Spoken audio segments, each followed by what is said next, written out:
But it was a big, one of the biggest thrills in our career was when we were asked to appear on the Opry. The new rule from now on is we'll only bring one monkey into the studio at a time so we can control it.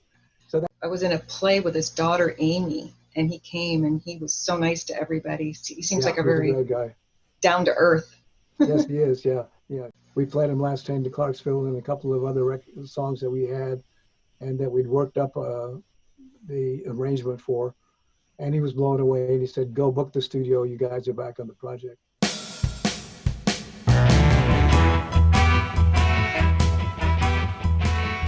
Hello, everybody. Hey, Kel. Today I'm really excited because we have a really exciting guest. He's one half of a duo that has sold over 100 million, that is, records, right? And he's in the Musicians Hall of Fame. He actually wrote a song that was nominated for an Academy Award for a film called Tender Mercies. We have the very talented and prolific songwriter, Mr. Bobby Hart of Boyce and Hart. Welcome him. Yay. Yay! We're so excited, Bobby. We're really excited to meet you. And your music has had such an influence on our lives, and it stirs. Well, I have a lot of friends that, exactly. I have a lot of friends that were huge fans of the Monkees. I know you wrote songs all during the 60s and the 70s, right? And I wanted to ask you straight away about the Monkees. When they came to you and asked you for Boyce and Hart to write most of the songs for the Monkees, were you excited, or were you, did you have any hesitancy about it? None whatsoever. We took a meeting before the show was cast, and they told us what they had in mind, the two producers, Bob Rafelson and Bert Schneider, and they said they wanted to do what they called American Beatles on television, and they would cast new guys, and but they would use the techniques and the styling of Help and Hard Day's Night that they saw in the Beatles movies. And so no, we knew it was a great idea. We remembered when Ricky Nelson started singing on the Ozzie and Harriet show way back before you guys were born, probably. But we knew how important that was to have the promotion of a weekly television show combined with record sales, and so we were very excited about it. Oh, that's great! I know. When I told some of my friends that you were going to be on today, they were just like beside themselves because I have a lot of friends that are songwriters. I am myself, and they were like, "Oh my gosh, Bobby Hart's going to be on your show." I saw a documentary. Actually, our mutual friend Barry took me to see that documentary that you guys were in. It's called Boyce and Hart. The guys that wrote them, right? The guys that wrote them. Where that came from was 10 years after the Monkees came on the scene. If you like our videos, go ahead and click on like and subscribe. We really appreciate it. Thanks. And so two of the Monkees were not interested in touring, and so we put a group together called Dolenz Jones, Boyce and Hart, and the subtitle was The Guys Who Wrote Them and the Guys Who Sang Them. So we were the guys who wrote them, of course. In the documentary, they talked about, and I wanted to ask you about this, they talked that you and Tommy met at the Brill Building, and I didn't know if that was true. And for people who don't know about the Brill Building, I thought maybe you could tell us a little bit about that. Yeah, of course, the first half of the 60s, the center of the music business was in New York, and basically it all took place in two high-rise buildings. One was 1650 Broadway, and then catty-corner right across the street was 1619 Broadway, which was the Brill Building. And of course, we frequented both of those buildings quite often, and had my first hits back as a songwriter back there with Tommy and with a guy named Wes Farrell. The first one being a Chubby Checker song called Lazy Elsie Molly, and then the second one was our first top three song called Come a Little Bit Closer by Jay and the Americans. And on the basis of those, of that success, we were signed to Screen Gems Columbia Music. Screen Gems and Columbia Pictures had just purchased Nevins Kirshner Music, which was the hottest music publishing company out there, maybe of the whole decade. And so they purchased it and called it, changed the name to Screen Gems Columbia Music, and they opened a West Coast office where Tommy and I both lived. We had gotten the big break to each of us had gotten deals with New York publishers, and that's why we were in New York. But now, being signed with Screen Gems Columbia Music, we went back to LA and started writing for them. When One you were of the there, first projects that they offered us at Screen Gems was the Monkees. oh, great. When you were there at the Brill Building, was Carole King there with Jerry Goffin? Was it at that time? Yeah, they were. Yeah, that's right. And Cynthia Wilde, Barry Mann, Neil Sedaka, and whoever he was writing with at that time. I think it was, I can't remember. But yes, the A lot of people. The greatest stable. I think what happened when the two producers of the Monkees came up with the idea, they said to themselves, well, we can cast 4 new guys, but the thing that's missing that we don't have control over, and that is some great songwriting. But luckily, one of the 2 producers of the TV show, his father was the president of Columbia Pictures and Screen Gems TV. So I don't know, I wasn't there, but I'm assuming that he told his father, and his father said, no problem, we'll just buy the hottest music publishing company of the decade. So they bought Nevins Kirshner and became Screen Gems Columbia. Wow, that is so fascinating. I have a question. As a music outsider, I don't write, but I write stories, but I don't write music. So do you feel did you feel pressured? Like if you were writing for the Monkees, did you have to write a new song every week, or was there pressure, like a timeline, a deadline, or how can you come up with a masterpiece with a timeline? Well, we met with them in '65 before the guys had been cast and before the show was sold. And they said, yes, you guys have the gig. You can do the writing of the songs and the producing of the records. And then of course, Nevins Kirshner, even though we had a new name, was still run by Donnie Kirshner. So they kept him on to run Screen Gems Columbia Music. And he wasn't paying much attention to the project because it hadn't been sold to a television network. Once it was sold, then Donnie came out and he called us into his office, which was next door to our office in LA on Sunset. And he said, you guys have had hits as songwriters, but you've never had any hits as producers. And this is too big a project now for me to take a chance on you guys. So I gotta get some big names. Of course, we were shattered because we had been working on it for a year. We had written the theme from the Monkees.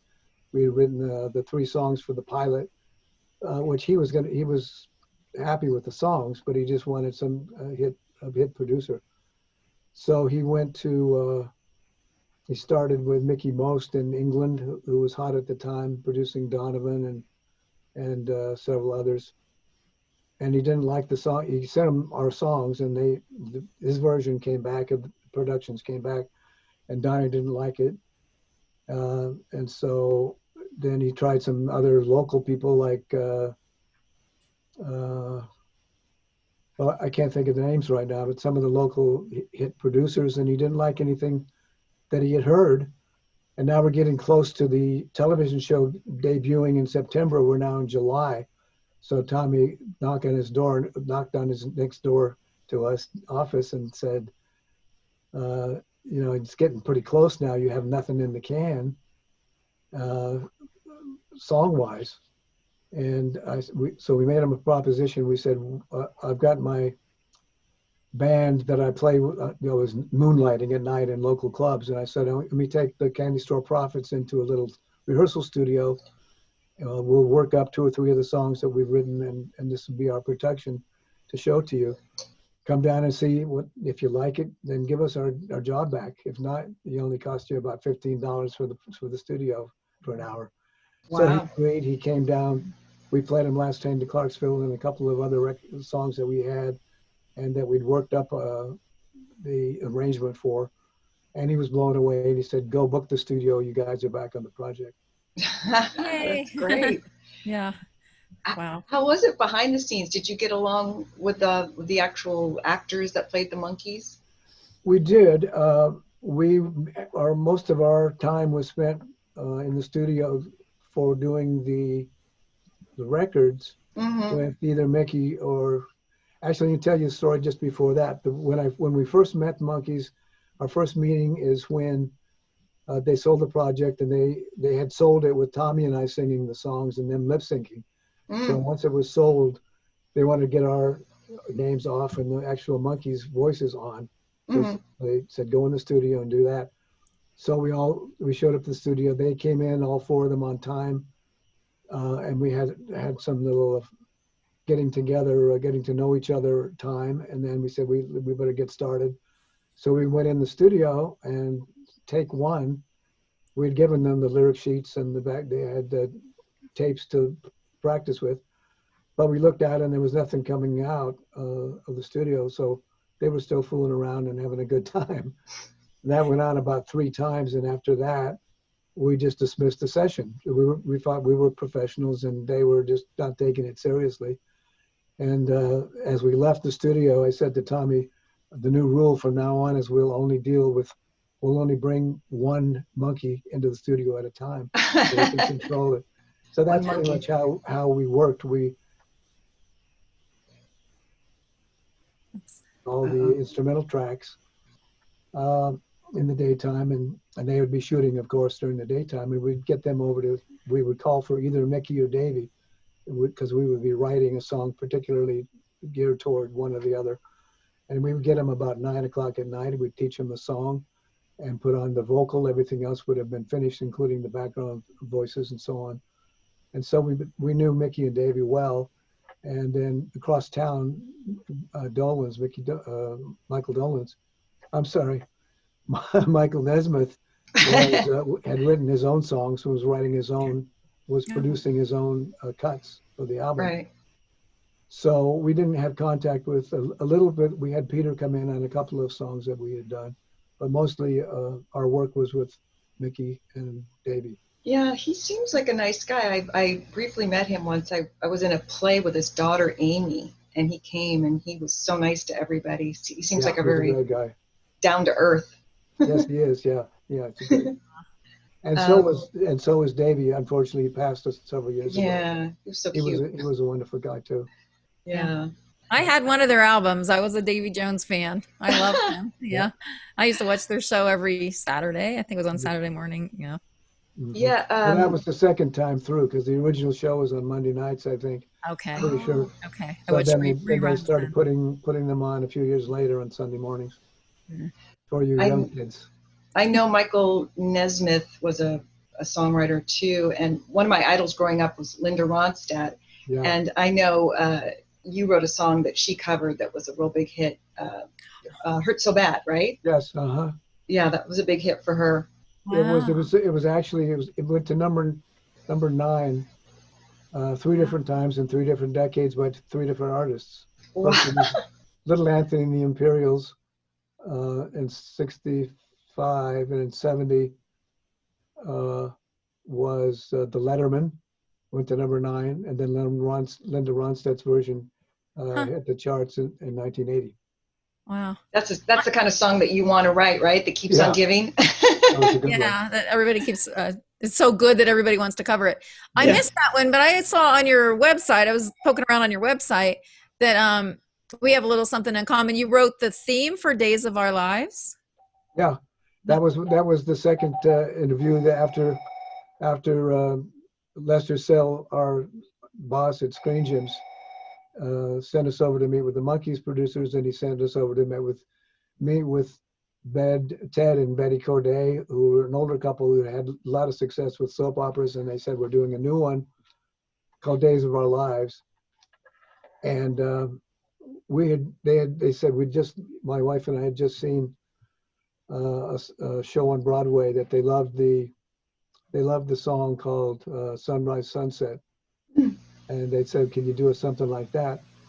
So Tommy and I basically considered ourselves short order cooks of the music business, and so we said, sure, we could give you something like that. So we came back, and they hated it, and so we did a second one to give us another chance, and they did. And Tommy and I were in the recording studio when we got the call from Lester Sills saying they hated that one even more. and Tommy said to me, forget these guys. They don't know what they want. They asked for something. We gave it to them. Right. We need to just be writing hit songs. And so I said, okay, Tommy, but before we throw it away, there's a Hammond B3 organ over there in the corner in the studio. Just go in and start the tape, and I'll just play some things some music, original music, but it'll kind of be reminiscent of the kind of music that I would hear the organ play on my mother's soap operas when I was just growing up years before. So that's what we did, and that's what's been playing on the air for 56 years, 5 days a week on NBC. Yeah, Kellie had worked on Days of Our Lives, and so she was really excited when she heard that you wrote the theme song for it. Wow.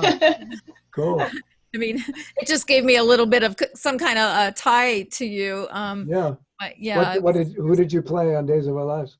Well, I started out, they start you out just playing like a one-liner. And then they keep if they like you, they keep making the parts bigger. And I ended up playing Deidre Hall's secretary. And then they were trying to match me with a love interest on the show to make me a regular. But I came down with an illness and couldn't continue my career. But yeah, it was really fun. It was really fun. I played. Good for your resume. Yeah, it was for a couple of years I was on the show. And, if I was going to act, and I know it's not, soap operas aren't the best, considered the most respectful job as an actor. That's what I wanted to do. I had dated a guy in my 20s who was a main character on Santa Barbara, a soap opera. And I just thought that was such a neat lifestyle because we'd be doing his lines in the car on the way to dinner. And, he'd get up the next morning and go work all day. And then we'd go out that night. And I just thought that was kind of a more normal lifestyle. Yeah. And it's a real secure gig. You have regular hours. It's like a banker's hours, as they call it. I thought I made it. That was it for me. I was really happy with the Days of Our Lives gig. Yeah, and a lot of big stars came out of there. He had worked on soap operas. That's true. As a launching pad. It's you really have to be on because they don't do rehearsal. There's no rehearsal. If I was lucky, I'd get to run lines in the makeup chair. If the other actor was there that I was doing a scene with, if they weren't around, that was it. You just get on set and do your thing. You get one take. Yeah, so it was good practice. Yeah. Bobby, I have a songwriting question for you because a lot of our listeners and viewers are songwriters, and I am myself too. So my songwriting partner wanted me to ask you. He said, ask Bobby if you ever had conflicts with Tommy, like about the way a song was going to go, and if you did, how did you resolve them? Did you guys ever have conflicts? Say that again. Did you guys ever have conflicts about like, oh no, I want this lyric, I want that lyric? We had both written solo. In other words, I wrote by myself and he wrote by himself when we got together. And so we both knew how to write music and how to write lyrics. And so basically it was just fun time, bouncing off each other. And we, the goal is always the best to get the best outcome, no matter who said it or who has more lines than the other person. It was never looked at like that. It was just throw out the stuff. Oh, that's great. That sounds good. Put that, leave that. No, you can do better than that. Those kind of conversations. That's great. It sounds like you guys didn't have a lot of, your ego was not involved. It was more about the outcome of the song, right? Yeah, that's got to be if that's your job. I mean, you want the best product you can get. That's good. I know I spoke of Barry earlier. You guys wrote a song together. It was like a million-selling song. He told me it was called, what was it called? I Need You. I Need You. That's it. Yeah. It was a hit in about I think 10, at least 10 European countries. Big hit in. It was recorded by a guy named Dimas Roussos, who was a giant European star, a Greek fellow with a very outstanding and remarkable voice. Wow. And so we can't take all the credit for it, but yes, it was nice to have that success, even though it wasn't local. His interpretation was great, huh? Mm-hmm. I was also reading on your website that you are a big fan of country music, as am I, and I wanted to know, do you listen to it a lot? Was that a route you were going to take before you got into writing pop music? No, well, in a way, I always, Tommy and I both grew up listening to the Grand Ole Opry every Saturday night and being big fans of country, and that was our background. But we both wanted to be pop stars, not country stars. And now they're kind of the same usually. I mean, country music is really tell it apart now. But in those days you could.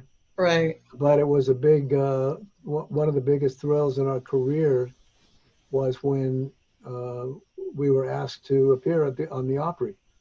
And so wow, that is a big honor. That's huge. Yeah, it was. And so we did our hits, and even though of course it was a country and western audience, they knew our songs and really responded well to it. And then we had prepared, I did my version of Hank Snow, doing one of his songs, and Tommy did his version of Kitty, whatever her name was. She was the top country lady singer at the time, and she had this little tremolo, so Tommy did it this way when he was singing. So it was fun. We did some, a couple skits along with our hits. Yeah, that's great. I heard you're really good at the organ. You're a really good organ player, and that you were asked to go on tour with Leon Russell. Is that true? Yeah, when Leon was putting together the Mad Dogs and Englishmen tour, which was, I can't think of that English singer's name. Is it, what's his name? Joe. The guy, Joe, oh God, what is his name that they used to imitate on Saturday Night Live all the time? Joe Cocker. Is it Joe Cocker? Joe Cocker, there he is. Yeah, it was his first big tour in the States, and Leon put together a great band, and he called me up one morning and said, I want you to come along with us on this tour, and you'll sit behind the Hammond B3, and you'll sing Turn On Your Love Light. Leon used to come out, had been friends for quite some time, and he would often come out to the local honky tonks where I would be playing around LA, and he would come in with his entourage, which would oftentimes double the size of the crowd. Wow. And so he liked that, and he wanted me to come along and be part of it. But unfortunately, I wasn't up for it because Tommy and I were working, and there were conflicting dates and so on. Got it. Yeah, well, that would have been a very interesting tour, I'm sure. It would have been great, yeah. Yeah. They filmed it, and it was a documentary that came out too. You're in demand, Bobby. Yeah. And also, I read you were in the Musicians Hall of Fame. Yeah. I don't know. That's on your website. I'm not sure what that is. Musicians Hall of Fame. Well, that website is taken care of by Tommy's widow, Caroline Boyce, and I'm sure she wouldn't have put it on if it's not true. Right. We're gonna fact check that one. Okay. Yeah. You're a fact checker. What is your website? It's what Boyce. It's just Boyce and Hart. Official Boyce and Hart. Official boyceandhart.com. Yeah. Gotcha. Yeah. We're gonna list that below. Anybody wants to look it up. Yeah. Yeah. All the history, and you wrote a book. Oh yeah, that's right. About you, or. Yeah, I did my first memoir about, I think it came out in 2015. It did very well. It was #1 in our category on Amazon for several weeks. And right now I'm writing a second book, just finishing up a second book with my same co-writer, Glenn Ballantyne. And this book is a self-improvement book, totally unlike the first one, which is all the stories. We have stories in the second one too, but not that was a memoir of the stories of the songs and so on. I think the first one was called Psychedelic Bubblegum, right? That's it. Psychedelic Bubblegum. Bubblegum. It's not because of drugs or chewing gum. It's because of the music, because Tommy and I were known at that time as the kings of bubblegum. Right. In fact, somebody wrote a hit song called Bubblegum Music, and the verse starts out, Tommy, Boyce and Bobby Hart, wonder what she's doing while the monkeys are singing about Valerie. So we were the kings of bubblegum, and then wow. When we shifted back to the West Coast, we got influenced by the new music that was coming out in the second half of the 60s, by the Doors down at the Whiskey A Go-Go and a number of other kinds of acts. And we were picking up and using those kinds of feedback guitar and Indian instrumental sounds and so on. And we're incorporating those in our production. And so I said in the book that a more accurate description of our production style would be psychedelic bubblegum. Uh-huh. Okay. And it's available on Amazon, right? It is, yeah. You can if anybody wants to go, buy one, it's available on Amazon. I'm seeing that on your website or through your website, I guess. Yeah, you can buy it through the website. Yeah. And I think your new book will come out next year, 2021, you think? Yeah, we're hoping to have it out early next year. Good. We need some good entertainment for the new year, to take us out of 220. Yeah. That's right. Yeah. Oh, let's get done with 220. Yep. Yeah. Yeah. So let's see. I also heard an interesting story about Bobby Kennedy and 18 and the right to vote. What was that all about? Two different stories. One is that Tommy and I did support Robert Kennedy in his run for election. Unfortunately, it ended sadly with his assassination.